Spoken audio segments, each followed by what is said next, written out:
Bagara rice కోసం కావాల్సిన items అండి ఇక్కడ కనిపిస్తున్నవి.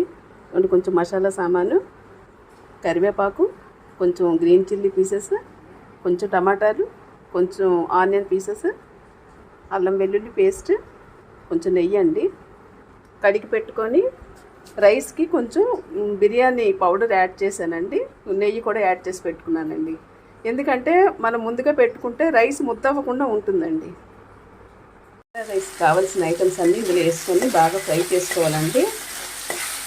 రెడీ చేసి పెట్టుకున్న రైస్ కూడా ఇందులో వేసుకొని 1:2.5 వాటర్ వేసుకొని కుక్కర్లో 3 విజిల్స్ పెట్టించుకోవడమేనండి. తగినంత సాల్ట్ వేసుకొని ఈ విధంగా రైస్ కూడా యాడ్ చేసుకొని ఫ్రై చేసుకున్నానండి.